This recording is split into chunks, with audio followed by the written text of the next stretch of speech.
नमो अरहंतारं नमो सिद्धारं नमो वार्यारं नमो वज्रायारं नमो लोकसहसाहूरं शुद्धात्मानमनेकान्तं साधुमुत्तम मंगलम् वंदे संदष्टसिद्ध्यर्थं संदष्ट्यर्थप्रकाशकम् मंगलम भगवान वीरो मंगलम गौतम गणि मंगलम मुकुंद कुंदात्यो जैन धर्मोस्तु मंगलम सर्वमंगल मांगल्यम सर्वकल्याणकारकम प्रधानम सर्वधर्माणां जैनम जयतु शासनम मंगलमय मंगलकरण वीतराग विज्ञान नमः ताय आते भई अरहंताज महान नमः श्री वर्धमानाय निर्धूत कलिलात्मने शालोकानां तलोकानां यद विद्या दर्पणायते।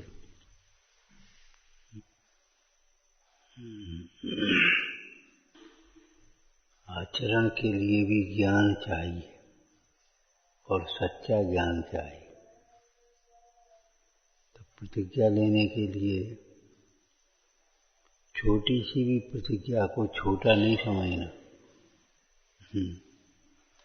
प्रथम सच्चा तत्व ज्ञान हो, ये तो वस्तुनिष्ठ कथन है, अर्थात तत्व ज्ञान करे। प्रतिज्ञा लेने की जल्दी न करे, पहले समझने के लिए प्रसाद। उस प्रतिज्ञा का स्वरूप भली प्रकार से समझे। दूसरा नंबर क्या कहा था? जिसका त्याग करे उसके दोष पहचाने। जिसका त्याग किया जा रहा है उसमें दोष क्या है? परद्रव्य को क्यों अपना मानना छुड़ाते हैं? परद्रव्य को अपना मानना छुड़ा रहे हैं तो इसमें दोष है कि नहीं? परद्रव्य में दोष नहीं है, परद्रव्य को अपना मानने में दोष है। क्या दोष है? कि प्रत्येक द्रव्य में अस्तित्व नास्तित्व नाम की शक्ति है। परद्रव्य को अपना मानने पर भी परद्रव्य अपने नहीं होंगे, हो नहीं सकते, उनकी ऐसी व्यवस्था है। ये परम सत्य बात है। जग में जिसको निज कहता मैं वह छोड़ मुझे चल देता है। परद्रव्य को अपना माने तो मानने से क्या हो जाएगा? मानने पर भी वह परद्रव्य अपना नहीं होगा तो क्या होगा? उसे मानने का कुछ फल तो आएगा कि जब परद्रव्य को हम अपना मानेंगे वह अपना होगा नहीं। दूसरा क्या इसमें बिंदु आएगा? जिसको अपना मानेगा उसको अपने अनुसार परिणमाना भी चाहेगा। जिसको अपना मानेगा उसको अपने अनुसार परिणमाना चाहे और वह अपने अनुसार नहीं परिणमेगा।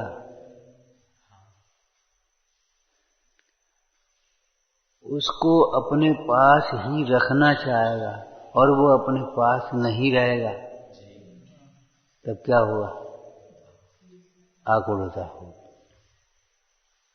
दुख होगा।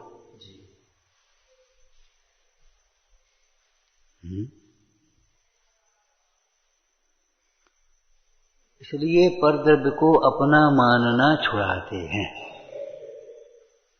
जिसका त्याग कराते हैं उसमें दोष है, दोष जान करके छोड़ो। परद्रव्य में दोष नहीं है, परद्रव्य तो परद्रव्य है। प्रत्येक द्रव्य अपनी अपनी दृष्टि से देखा जाए तो निर्दोष है एक तरह का।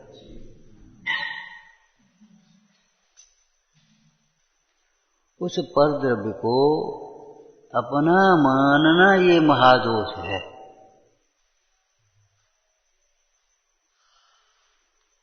इसलिए परद्रव्य को नहीं छुड़ाते, परद्रव्य में अपनापन छुड़ाते। तो ठीक है, अपना मत मानो, बात बाकी रखो खूब। अपना मत मानो, फिर रखने और न रखने की कोई बात ही नहीं। अपना नहीं माने उसको तो रहे तो रहे, जाए तो जाए। जैसे यात्रा करते हुए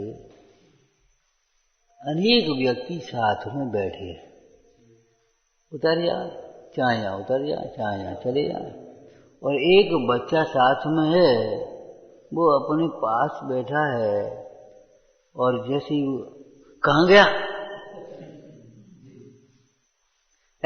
उतरना नहीं, गाड़ी चली आई, उधर झांकना नहीं, सीधे बैठ, सो मत जाना, अब सो जा। अपना मानेगा उसे अपने कसाय के अनुसार परिणमन कराना चाहिए, और वह अपने अनुसार परिणमेगा, तुम्हारे अनुसार नहीं। घर घर में कलह यही इसी बात की है। हम पर द्रव्यों को अपना मानकर अपने अनुसार परिणमाना चाहते हैं, वो अपने अनुसार नहीं परिणमेगा। ये अपने अनुसार परिणम जाए तो भ्रम से सुखी मान लेते हैं, और अपने अनुसार न परिणमे तब बहुत दुखी होते हैं।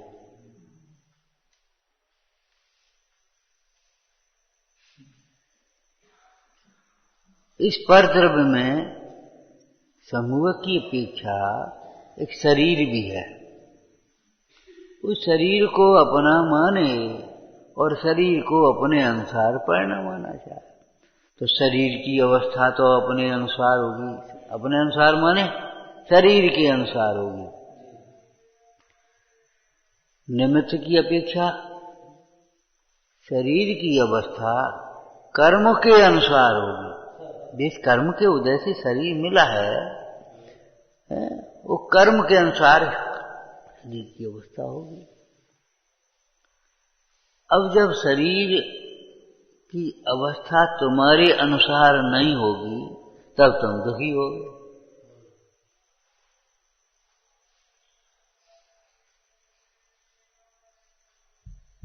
मतलब अपना मानने में क्या दोष है? ये वस्तु स्थिति के विपरीत है। अपना मानने का फल क्या है? अनंत दुख। ये अपना अनुसार परिणमा करके सुखी होने का उपाय कैसा है? टोटरमल जी की दृष्टांत याद होगा। जैसे कोई मुर्दा को जिंदा मान करके, कोई मुर्दा है ना, उसे जिंदा मान करके अपने अनुसार परिणमाना चाहे, तो वो जिंदा जैसे काम तो करेगा नहीं। अब तुम तो जबरन दुखी हो। इसलिए उस मुर्दे के साथ में बताओ सुखी होने का क्या उपाय? कि मुर्दे को मुर्दा मानकर उसका संस्कार करो और स्वयं वैराग्य धारण करो। महापुरुषों ने यही किया। अब काय को ये मट्टी खराब करती, उस मट्टी को मट्टी में मिलाओ और अपने को अपना उपयोग अपनी आराधना में लो। नारायण का, बलभद्र का ऐसा ही प्रसंग बनता है। तो जब तक नारायण रहते हैं तब तक वो दीक्षा नहीं ले पाते बलभद्र, और बस जहाँ हुआ उसके बाद उसने उधर इधर दीक्षा ली।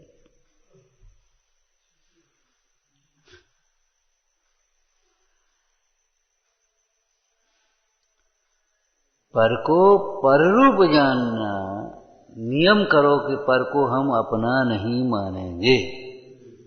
ये है प्रतिज्ञा करने की बात। है? क्यों कि परद्रव्य अपना हो भी नहीं सकता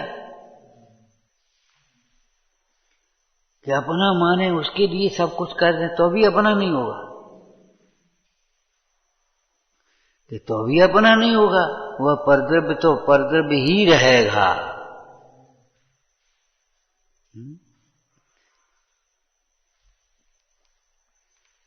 कांच को कोई रत्न माने तो कांच रत्न नहीं होगा, फिर मानने का क्या फल आएगा? उधार ले लेकर के इकट्ठा कर दिया। क्यों? हम तो वो रत्न बेच देंगे, सोचा जब दे देंगे। अब देखो कांच है, वो तो कांच का टुकड़ा है।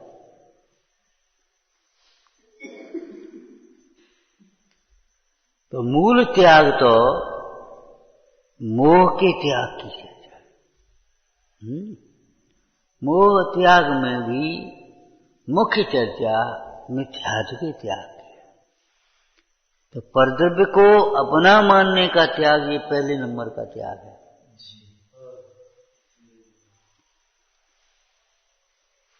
उससे पहले की चर्चा हम आपसे कर चुके थे। उससे पहले की चर्चा क्या? अपने को न जानने का। अपने को जानने बिना परद्रव्य को अपना मानता है तो अपनी सत्ता को कोई विपरीत मानता है। कैसा मानता है? मैं जन्मने मरने वाला, मैं घटने बढ़ने वाला। अब ये बताओ, शरीर को अपना मानता तो मैं कमजोर हो गया, मैं बीमार हो गया, मैं स्वस्थ हो गया, मैं बूढ़ा हो गया, अब मुझे जाना है, क्या करें, फिर क्या होगा? ये सारे विकल्पों के खान क्या है? परद्रव्य को अपना मानना।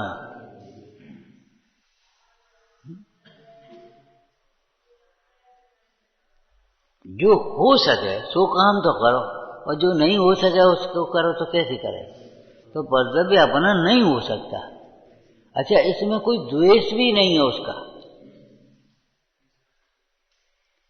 उसमें उसका कोई दोष भी नहीं है कि वो अपना नहीं होता। ऐसी उसमें सामर्थ्य ही नहीं है।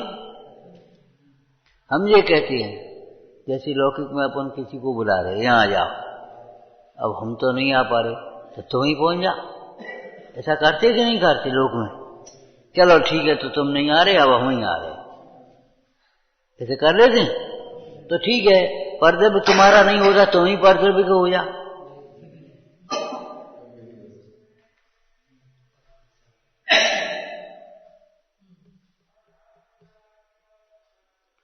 एक चर्चा की थी वैराग्य प्रधान। देखो प्रसंग क्या चल रहा था कि नारायण बलभद्र जैसे महासामर्थ्यवान जीव भी अपने माता पिता को नहीं बचा सके।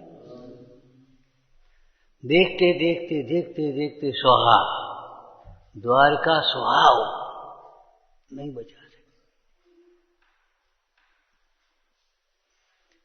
तो एक वयोवृद्ध व्यक्ति बैठे, बोले बड़ी गजब की बात है, नारायण और बलभद्र जैसे सामर्थ्यवान अपने माता पिता को नहीं बचा सके। तो हमने कहा सुनो, तुम भी तो अपने पिताजी को नहीं बचा सके। तुम्हारे पिताजी शांत हो गए, तुम्हारी माँ शांत हो गई, तुम्हारे दादा शांत हो गए, तुम कहाँ किस किस को बचा पाए? बोलो। और भ्रम में रहना, भ्रम में मत रहना, तुम्हारे बेटे भी तुमको नहीं बचा पाए।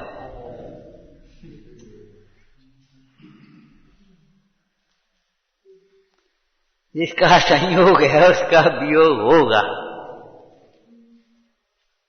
अब तुम पहले से ही भिन्न मानोगे तो तुम्हें दुख नहीं होगा, और पहले से अगर भिन्न नहीं मानोगे और अपना मानोगे तो दुख होगा। कि परद्रव्य को अपना बनाने का कोई प्रयास नहीं चल रहा, ये परद्रव्य दुख मिटाने का उपाय चल रहा है। दुख मिटाने का उपाय, तो दुखी नहीं होना है तो असंभव कल्पना मत करो। कहानी की भाषा याद है तुम्हें? क्या? दुख का कारण असंतोष और असंतोष का कारण असंभव कल्पना है। ये कल्पना ही तो कर ली है उसने, मान ही तो लिया है भ्रम से। अब इस त्याग के बिना क्या अपने को जो आत्मा है, इसको अध्यात्म ग्रंथों में कहा जो वास्तव में आत्मा है। वास्तव में आत्मा समझते होगे? एक तो वास्तव में गाड़ी होती है और एक खिलौने की गाड़ी होती है। खिलौना आता है बाल बच्चों के लिए गाड़ी का।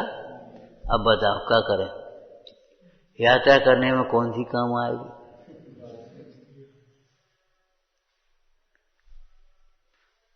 बाबा जी पुराना दृष्टांत दे, वो ठठेरे का ऊंट, वो लकड़ियों का बना देते ऊंट जैसा बच्चों के खेलने के लिए। पहले ये तमाम ये फालतू खिलौने नहीं थे। तो ठठेरे का ऊंट यात्रा करने और बोझा ढोने के थोड़ी काम आएगा। थोड़ी देर के लिए बच्चा मन बहलाएगा। अच्छा, उसे खेलेगा भी कौन? कोई बाल बुद्धि होगा वही खेलेगा। अच्छा, दूसरी वो जो मॉडल है उसका, वह उसको सीखने समझने के काम आ सकता है। देखो ऊंट ऐसा होता है, उसको एक चित्र बना दिया, एक मट्टी की या प्लास्टिक की आजकल वो रख दी, देखो ऐसा ऊंट होता है, इसके ये ऐसा सींग होते हैं, ऐसे पैर होते हैं, ऐसा ये होता है, समझने के लिए काम आ गया। लेकिन यात्रा के काम तो नहीं आएगा। क्यों? क्यों नहीं आएगा? वह वास्तव में ऊंट नहीं है, ऊंट का चित्र है। ऊंट ये शब्द है?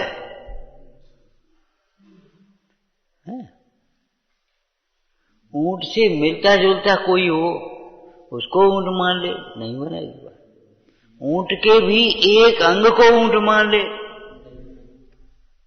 जन्मांधों का हकीकत यह, ऊंट के एक अंग को ही ऊंट मान ले तो अभी नहीं चलेगा। तो ऐसे ही जो अचेतन है, अत्यंत न्यारा है, ऐसे देहादि को आत्मा माने तो अभी नहीं चलेगा। जन्मने मरने वाला आत्मा माने तो अभी नहीं मरेगा। रागी द्वेषी आत्मा माने तो अभी नहीं चलेगा। ये जानने वाला जो वर्तमान का ज्ञान परिणाम है, केवल जो घटने बढ़ने वाला और वो छायोपशमिक भाव है, उसको आत्मा माने तो अभी काम नहीं चलेगा। जो वास्तव में आत्मा है क्या? ज्ञान आदि अनंत गुणों का समूह,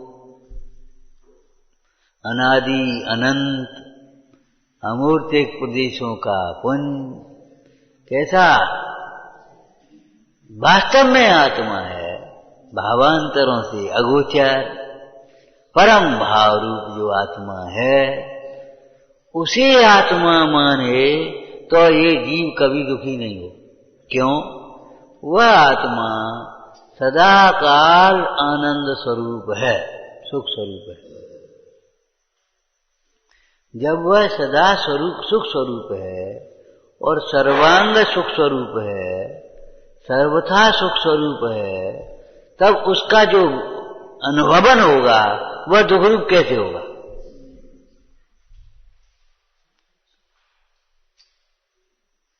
जब मिश्री में खटास नहीं है तो उसकी स्वाद में खटास कहां से आ जाएगी? ये कहां से आ गई?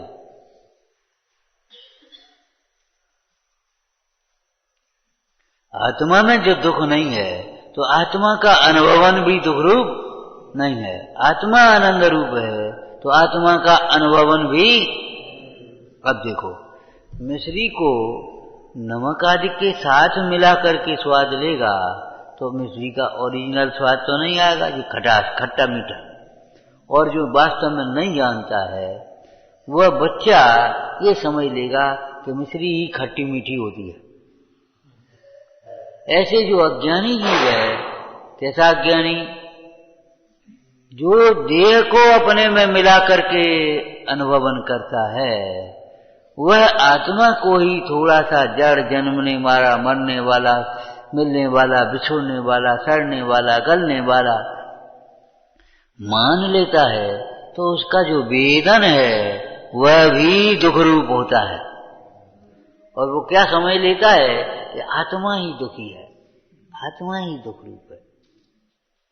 विचार करो, उस समय भी मिश्री जो इसके साथ में कुछ खटाई मिली है, नमक मिला है, मिर्ची मिली है, एक चूर्ण बना है, तुम्हारी भाषा का कह दो सीतोफला है, अब वो चिरपड़ी भी है, मीठी भी है। तो अब उस काल में भी जितनी मिश्री है उतनी तो मीठी ही है। ये चरपराहट किसकी है? तो चरपराहट इसमें पीपल पड़ी है। ये गंध किसकी आ रही? कि इसमें इलायची पड़ी है।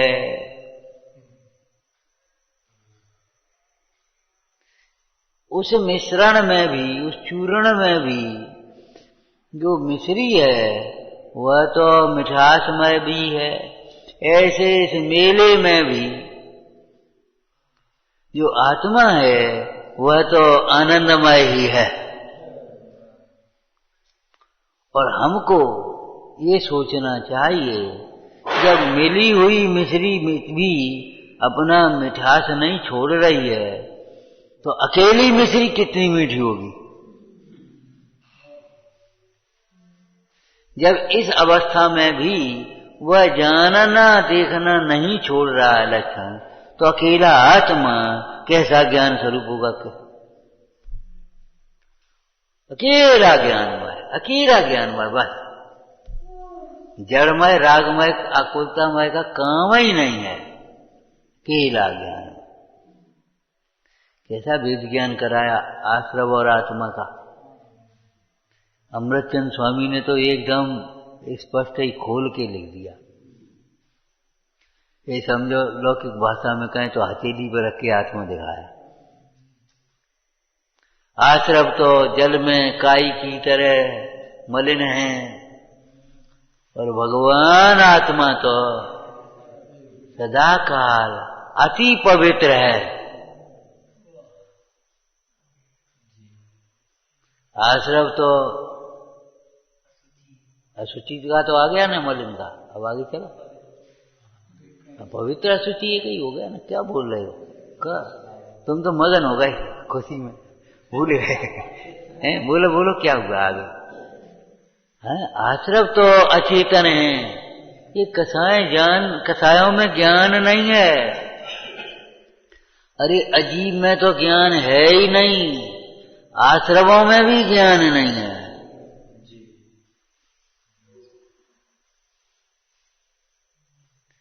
अगर ज्ञान हो गए तो कसायों की तीव्रता में गुरुजनों तक को भी क्यों नहीं गिने? जी बता। मूल होकर के वो परम द्रव्य को, अचेतन को अपना कैसे मान लेगा? आश्रम में ज्ञान नहीं।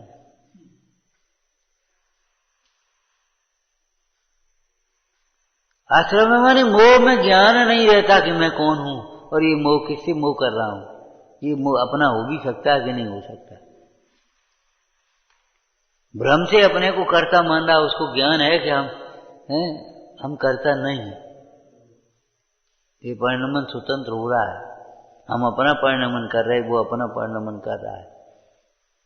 निमित्त का एक दूसरा शब्द है शास्त्र में, सहचर। सहचर का मतलब क्या होता है? साथ में परिणमन, साथ साथ परिणमन हो रहा है।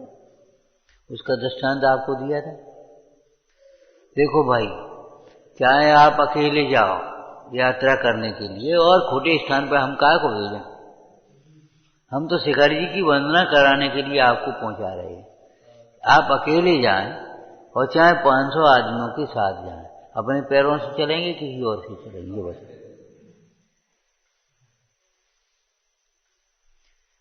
500 आदमियों के साथ ऐसे बढ़िया आनंद आए, खूब वंदना भाई, बढ़िया। ये मोह का खेल है, राग का खेल है। बाद बाकी अभी अकेले की वंदना तुमने आनंद, अकेले की वंदना का आनंद तुमने समझा नहीं है। संग के आनंद को राग के कारण से तुम आनंद मान रहे हो। ए चलो चलो जल्दी, देर हो रही। अब तुम्हारा मन बैठने को हो रहा। संग में उस आनंद का घात हुआ। पीछे देखो, आगे देखो, अपनी ओर कब देखोगे। सच बात है, शरीर की संभाल में पूरा जीवन चला जाता है। शरीर को अपना मानते, शरीर की संभाल में पूरा जीवन चला जाता है। और देखो, मोह अपने शरीर को भी नहीं गिन पाता है, परिवार की संभाल में चला जाता है।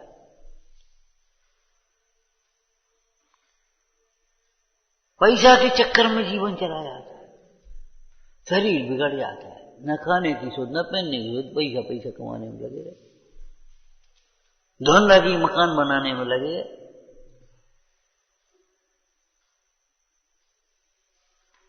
यानी कौन प्रसंग था, क्यों भाई, क्या बताएं। वो लड़के की बीमारी के चक्कर में ये खुद बीमार हो गए। ऐसी प्रसंग भैया, वो लड़के की बीमारी के चक्कर में ये खुद बीमार हो गए। ले फिरे, ये करे, न खाए भी शुद्ध, न पहने भी शुद्ध, न अपने कष्ट सोचते रहे, चिंता में पड़े रहे, दुखी रहे, न खाए भी में न पी। वो खुद बीमार हो गए काय के चक्कर में। रे प्रभु, उसको तब वो अपना परिणमन कर रहा है। तो जो जिसके प्रति मोह कर रहा है, उसे तेरे मोह से क्या लाभ होने वाला है। वो अपना परिणमन कर रहा, अपने उदय का कार्य करेगा, तुम जबरन उसमें मोह कर विमोहित होकर के अपना कर। पर द्रव्य को अपना मान करके ये भगवान होते हुए भी जबरन हैरान होता है।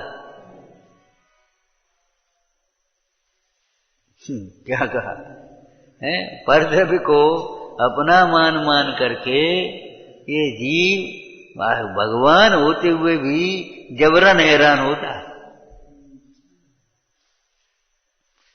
इसीलिए आचार्य भगवान ने कहा, देखो ये इन भिन्न भगवानों को तो पूजता है और अपने भगवान को नहीं पहचानता।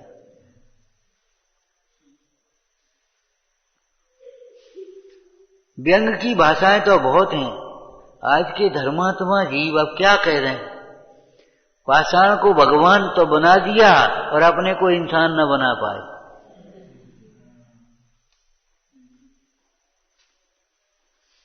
पाषाण के भगवान बना करके प्राण प्रतिष्ठा करके उनको भगवान बना दिया और अपने को तो इंसान नहीं बना पाए,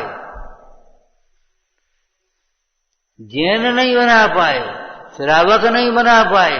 आगे की बातें तो कौन करे।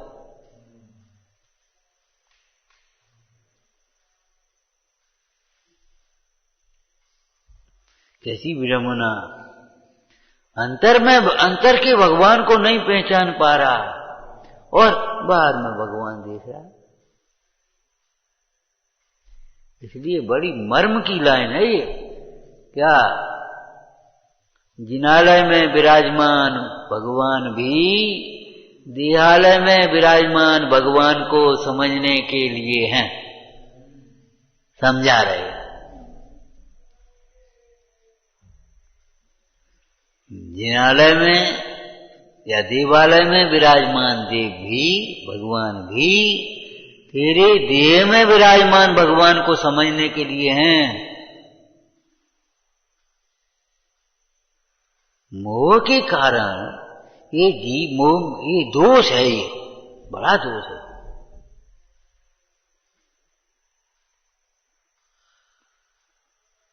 जब दोषों की चर्चा चलती है तो बहिरात्मा बाहर के ही दोष गुण देख लेता है। ये मैला है, ये गंदा है, ये खराब है, ये अच्छा, ये दोष देखता है।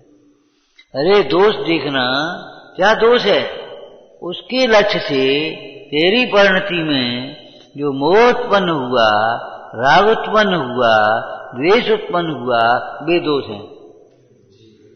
और भावना तो आपने भी ऐसी भाई भगवान के सामने, अब जाने झूठा बोला से सच्ची बोली हम नहीं कह सकते।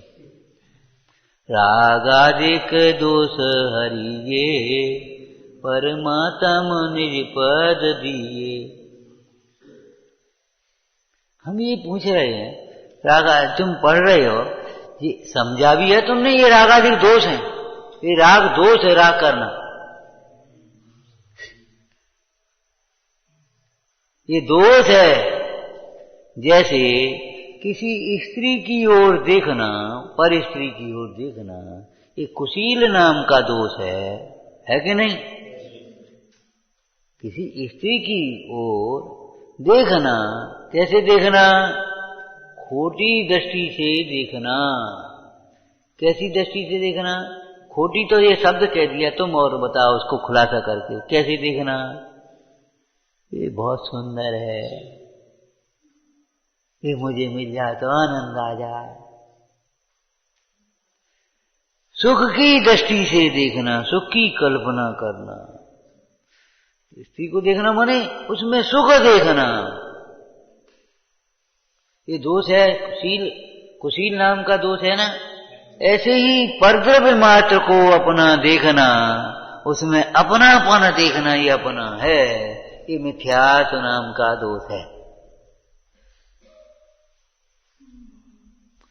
पर वस्तु को अपनी से समझना, ये चोरी नाम का दोष है। ऐसी परद्रव्य को अपना मानना, ये मिथ्यात्व नाम का दोष है। ये तो दोष हल्के हैं, ये दोष भारी है।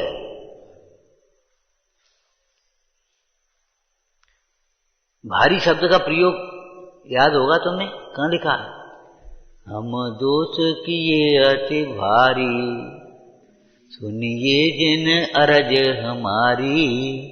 हम दोष किए अति भारी, तिनकी अव निर्वृति काजा। तुम शरण लही जीन राया। ये भारी दोष छोड़वे के लिए तो दे चाहिए। दृष्टांत दिया, जैसे कोई हल्का फुल्का शरीर में रोग हो गया, चलो ठीक हो जाओ, कुछ बात नहीं। लेकिन जब भारी रोग हो गया कोई, तो अब तो वैद्य शरणम, अब तो भैया तो दिखाओ, ऐसा नहीं चले। ये तो नेका चोट लगी, कचू नहीं नेका वो लगा दी, पानी पट्टी बांध, ठीक हो जाए। अब फ्रैक्चर हो, अब क्या करें? तो भैया अब तो कचू दिखाओ। भारी रोग है, भारी रोग में बुखार आ गया, चलो आज रोटी नहीं खाई, पड़े रहे, अब ठीक हो गए।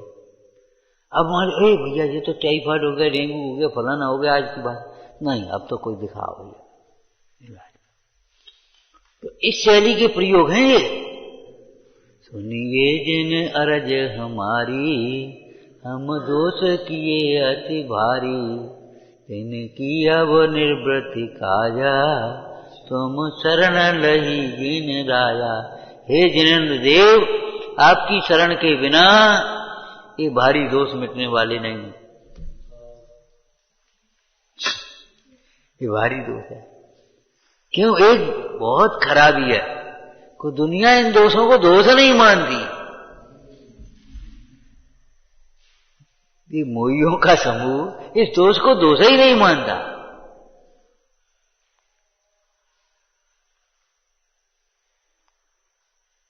किसी का विवाह हो गया, अब वो अपनी स्त्री मान रहा है, अब इसमें क्या दोष है? हम अपनी स्त्री को अपनी स्त्री तेरी आई कहां से? तू है कौन? पहले ये बता। पुरुष और स्त्री ये दोनों अचेतन में है कि चेतन में? क्यों? हमारी स्त्री, तेरी स्त्री आई कहां से? तू आत्मा है कि शरीर है? पहले ये बता। ये हमारा परिवार, अरे बता तू है कौन? भैया विचार करो, ये हमारा पैसा, तुम है कौन? तुम्हारी वो अचेतन, तू चेतन, कैसे तुम्हारा हो गया? कहने की व्यवहार की भाषाएं, प्रयोजन की साधने की भाषाएं अलग। जैसे लौकिक में कहते ना भैया, सोने का क्या भाव है? सोने का भाव होता है, सोने का भाव पीलापन, चिकनापन, भारीपन, ये तो भाव होते हैं, ये तो यूनिवर्सल। चाहे कहीं भी सोना होगा, पीला होगा, भारी होगा, चमकदार होगा, ऐसा होगा कि नहीं हुआ? मिला भी होगा किसी में तो वो अलग से चमक रहा होगा, उसके गुण होंगे, तो वो तो भाव ठीक है। लेकिन 2000, 5000, 10,000, 20,000, 50,000 ये कोई भाव है? कहीं कोई भाव है, कहीं कोई भाव है, कभी कोई भाव है, कभी कोई भाव।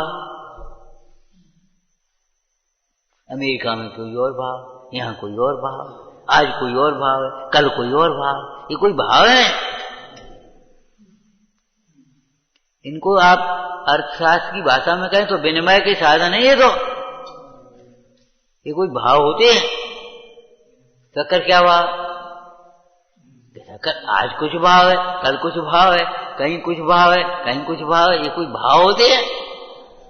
ये तो हमारी कल्पनाएं हैं।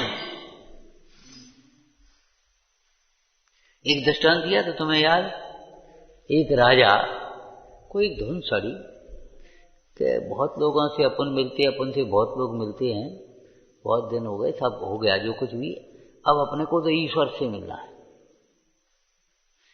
भगवान से मिलना है। तो खोजते खोजते एक साधु महाराज के पास पहुंच गया। महाराज, एक हमारी बड़ी अभिलाषा है, अब भगवान से मिलना है। बोले ठीक है, मिल जाए, कोई दिक्कत नहीं, आप अपना परिचय पत्र ला, हम भेज देते भगवान पास, सो वहां से आ जाएगा बुलावा, चले यार मिल लेना।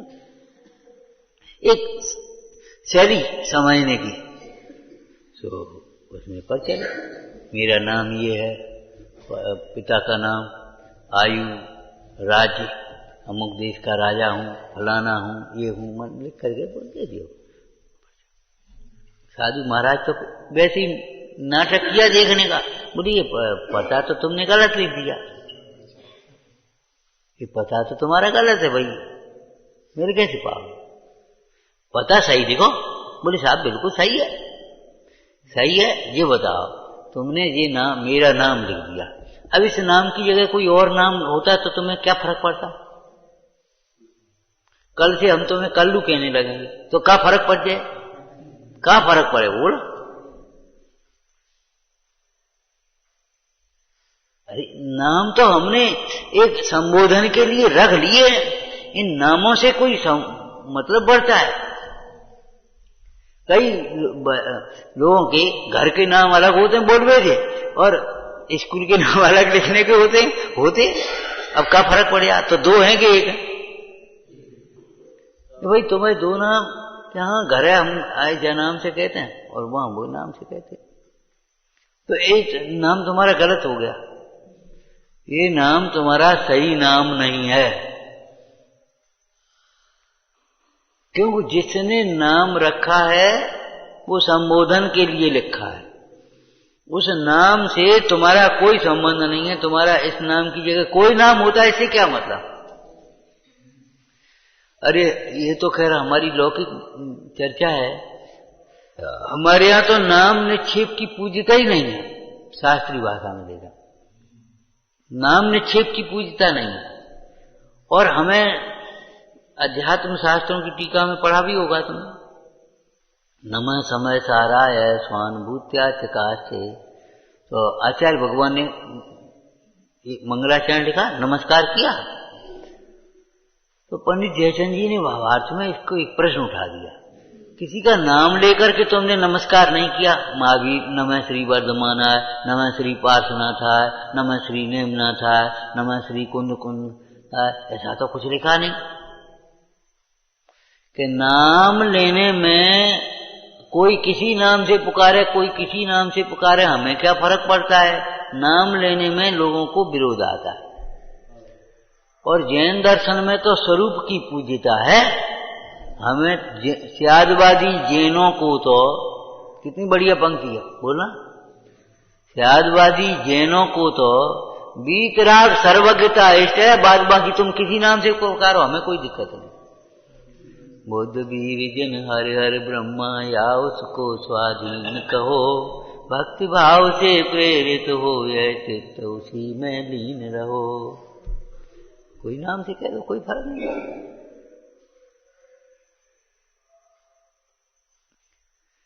एक बच्चा आता है, चाचा एक बच्चा आया ताऊ, एक बच्चा आया मामा, एक बच्चा सेठ जी, एक आया सर। का फर्क पड़ेगा? बोलो, उत्तर देते चले जाते हो। हाँ बेटा बोलो। ये उसने सर कहा तो हमारी समझ में नहीं आज कहा, हम तो चक्कर में पड़ गए। 2 मिनट आकर के खड़ा हुआ, उसने ये तमाशा देखा और आपसे कहा जी हम तो चक्कर में पड़ गए। जितने आदमी जितने नाम आपके, आपको आप हो का वास्तव में जो बताओ, आप सर हो कि ताऊ हो कि मामा हो कि चाचा हो कि भैया हो कि को हो को, हम कोई नहीं है। हम तो एक मनुष्य।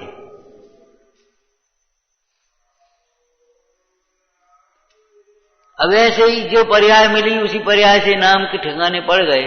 तो बताओ ये नाम तो तुमने, हमने का परिचय, साधु महाराज बोले ये परिचय तो तुम्हारा कर लेता।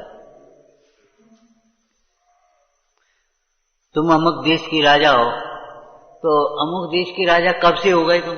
उससे पहले तुम राजा नहीं थे हैं? तब तुम नहीं थे क्या? और मान लो समझदारी तुम में है,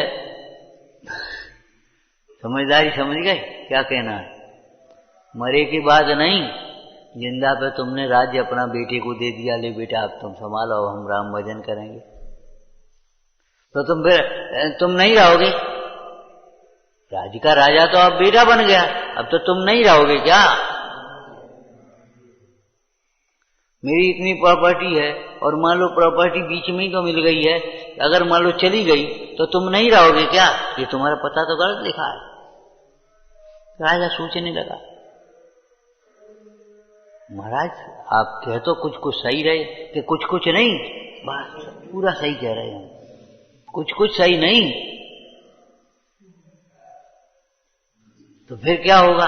कि सुनो, भगवान से तुम मिलने की अभिलाषा कर रहे हो, इन सब से मत मिलाओ अपने को, तो भगवान से मिल गए। क्या कहा? इन सबको अपने से मत मिलाओ, अपने को इनमें मत मिलाओ, इन सब से न्यारा जो चैतन्य स्वरूप आत्मा वही तो भगवान है तुम्हारा।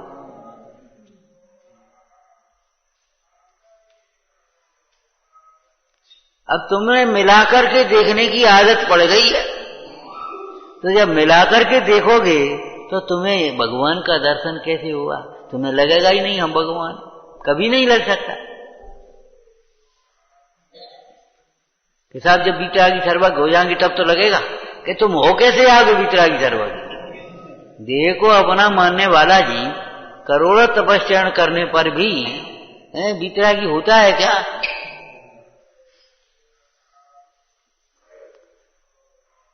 तो हम ये कहते हैं देह में क्या दोष है, परिग्रह में क्या दोष है, मोह में क्या दोष है? ये दोष है कि वह अपना कभी नहीं हो सकता। और ये दोष नहीं है, ये स्वरूप है। तो फिर दोष क्यों लगता है? ये पीलिया वाले को पीलिया लगता है ना, पीला लगता है। तो तेरी दृष्टि दोष युक्त है, इसलिए तुझे पर में दोष लगता है, पर का दोष नहीं है। ये कोई दोष है? ये तो गुण है, अपने भगवान है। भक्ति करने वाले से राग करके कुछ देते नहीं, और कदाचित कोई निंदा करे अज्ञान से तो अभी उसे कुछ देते नहीं। तो ये तो बड़ा दोष है, बेकार। तो यही तो भगवान का गुण है, ये दोष नहीं है, ये गुण है।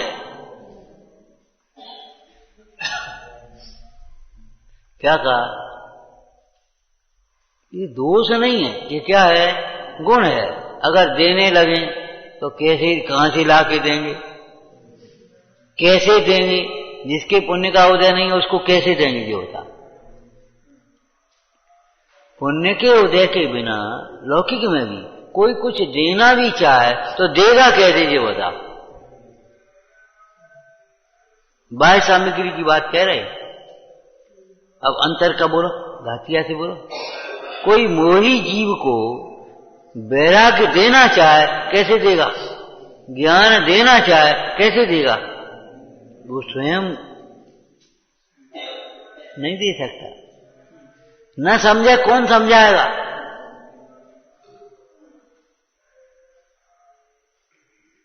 तो ये बड़ी प्लस पॉइंट बात है, बड़ी अच्छी बात है। जैसे मान लो अब आज का ही दृष्टांत दे दें हम, आज का माने अभी का ये कि भ्रष्टाचार बंद हो गया, रिश्वत नहीं दे, तो भैया रिश्वत अब रिश्वत देने वालों को बड़ी तकलीफ पड़ेगी, भाई रिश्वत फिर क्या होगा, तो तुम्हें भी तो रिश्वत नहीं देनी पड़ेगी, ये क्यों भूल जाते कहे। अब तुम वहां गए तो तुम्हें झट से वो टीटी को 100 रुपया, अब तुम्हें भी तो नहीं देनी पड़ेगी फिर भाई, इसमें दिक्कत क्या हो गई। तुम वहां गए तो तुम्हें डोनेशन देना, तुम्हें वहां गए तो वहां बात चढ़ाने चढ़ोती, तो तुम्हें भी तो ये सब नहीं करना पड़ेगा। थोड़ी सी ईमानदारी से अपनी ओर से देखो, तब समझ में आएगी। अगर कोई दुखी नहीं कर सकता, सुखी नहीं कर सकता, तो कोई दुखी भी तो नहीं कर सकता। और सुखी करे, तुम सुखी करो तो तुम चाहे जब तुम्हारा छीन ले हुए, ये चादर तुमने दई मांगी, अब जी कहे चादर हमारी हमें दे, और तुमने नहीं दी तो तुम छीन भी नहीं पाओगे। ये भी तो एक भाई, तुमने अगर नहीं दी है तो तुम छीन भी तो नहीं पाओगे। सही बात है, बिल्कुल सही बात है। ये मोक्ष का सुख अविनाशी सुख क्यों है कि मोक्ष का सुख किसी के द्वारा दिया गया नहीं, मोक्ष का सुख किसी के द्वारा दिया गया नहीं, तो कोई छीन ले वे। मोक्ष का सुख उसका स्वयं से प्रकट हुआ है, इसलिए जब तक स्वयं में लीन रहेगा तब तक वह सुखी रहेगा। तो ठीक है, वह स्वयं से जब बाहर आएगा तब तो दुखी होगा, कि कभी बाहर आएगा ही नहीं।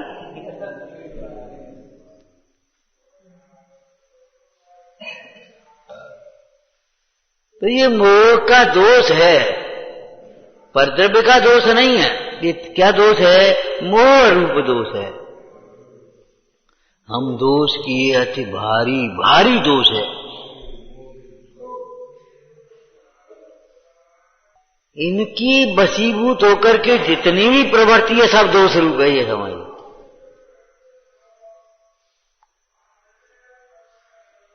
तो जिसका त्याग करे दोष पहचाने, और जहां दोष पहचान लिया समझ लो त्याग हो गया, अंतर का त्याग शुरू हो गया।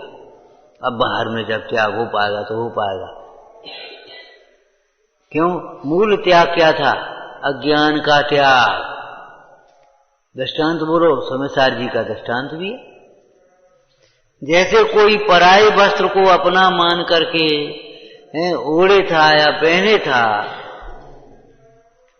अब उसको चिन्ह बता करके किसी ने कहा भैया ये हमारा वस्त्र है। कहां कहा? हम दृष्टांत को बदलते, थोड़ा लंबायमान करते। पराये वस्त्र को पहन करके वो बाजार में गया था, और वो भी मित्र था जिसका बदल गया था पड़ोस का। उसने कहा भैया ये तो हमारा है। तुम्हारा है कि हाँ देखो।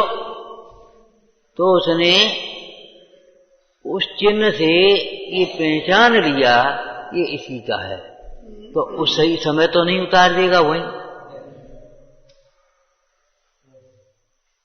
उसी समय तो नहीं उतार देगा। अब जो बताओ, अपना मान करके पहने था और अब पराया मान करके पहने, अंतर कितना है?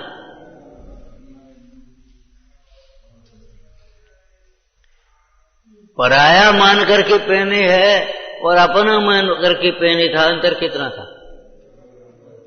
तो यद्यपि बाहर में तो पहने है तो वैसी, अरे कुर्ता है तो यही पहनेगा, है बताओ क्या करें? मौजे है तो पांव में पहनेगा, जो जैसे पहने वैसे ही तो पहना है। कोई क्या अंतर पड़ गया? कि अंतर बहुत पड़ गया, बहुत अंतर पड़ गया।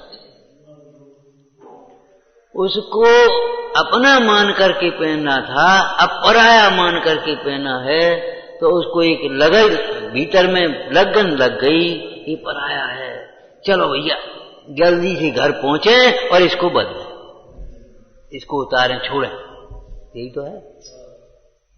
तो ऐसे ही कब स्वरूप में रहें और कब ये रागादिक भाव छूटे। इन रागादिक भावों को पर जानने का फल ये है कि भैया दृष्टि में छूट गए, अब जब दृष्टि में छूट गए तो फिर इशारे में छूटेंगे, देर नहीं लगेगी, बिन छुटवाए छूटेंगे।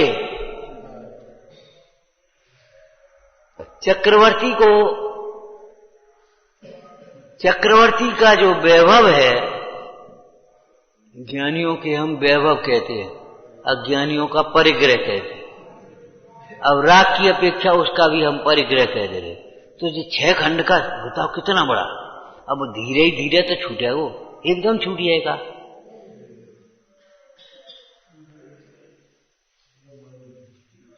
इतना वैभव और एक क्षण में छूट जाता है, थोड़ी सी देर में, और दीक्षा लेकर के इसे चला जाए। क्यों छूट गया? कि अंतर में उसे छूटा हुआ भाषित हो रहा। तुम्हारा क्यों नहीं छूट पा रहा? कि तुम्हें अंतर में वह छूटा हुआ अथवा भिन्न या पराया भाषित ही नहीं हुआ। जो अपना मान करके पहने है उस कपड़े को, उससे कहे भैया ये छोड़ दे तो लड़ने को तैयार हो जाए। और जिसको पराया भाषित हो गया, लक्षण से चिन्ह से पहचान लिया, उसे कहे भैया ये बस अब शाम को आ जाइए, शाम को ले जाइए, हम घर जाए तो भेज दिए आपको, हम ही भेज दिए, और नहीं तो आप आ जाइए तो ले जाइए। लड़ने को तैयार तो नहीं, वो खुद देने को तैयार। भेद ज्ञान हुआ तो बाहर का परिचय छोड़ने को तैयार है। और जब तक उसे अपना मान रहा था, सुख का कारण मान रहा था, तब तक कोई छोड़ने की बात कहता था तो बुरा लगता था उसको। कहे और कोई उपदेश नहीं है, रोज त्याग त्याग को उपदेश दे दो, और कोई उपदेश नहीं है। किसी वैद्य से कहा, मैंने कहा किसी वैद्य से कहना तुम रोज रोज ये कड़वी दवाई दे तो कोई मीठी दवाई नहीं तुम पे, क्या मीठा तुमने बहुत खा लिया है?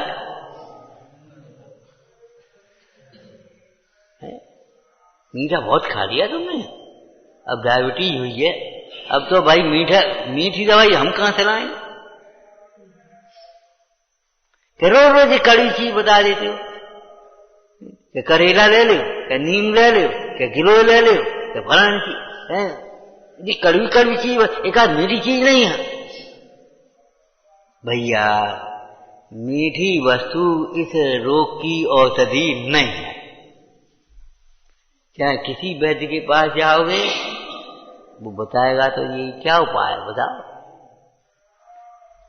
ऐसे ही जो परद्रव्य को अपना मानने से दुखी हो रहा है, और कोई दूसरा उपदेश नहीं है कि भाई परद्रव्य को अपना मानने से होने वाला दुख परद्रव्य को भिन्न जानने पर ही मिटेगा, दूसरा उपाय है भी नहीं।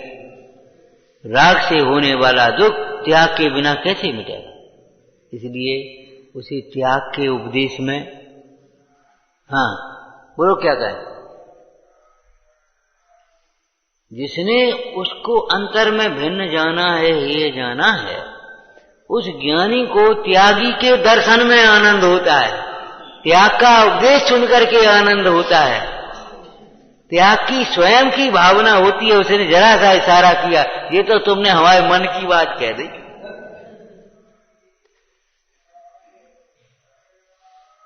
जैसे लौकिक में भोजन होता है, तो मन के भोजन बने, मन की स्थिति है ना।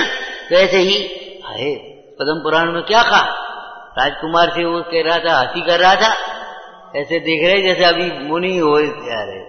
उसने क्या कहा, तुमने तो हमारे मन की बात कह दी, यही तो हमें इष्ट है, यही तो हम सोच रहे थे।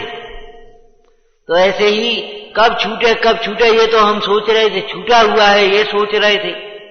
वस्तु स्वरूप से देखें तो ये अभी ही छूटा हुआ है, और अगर आचरण की ओर से देखें, भगवान कब छूटे,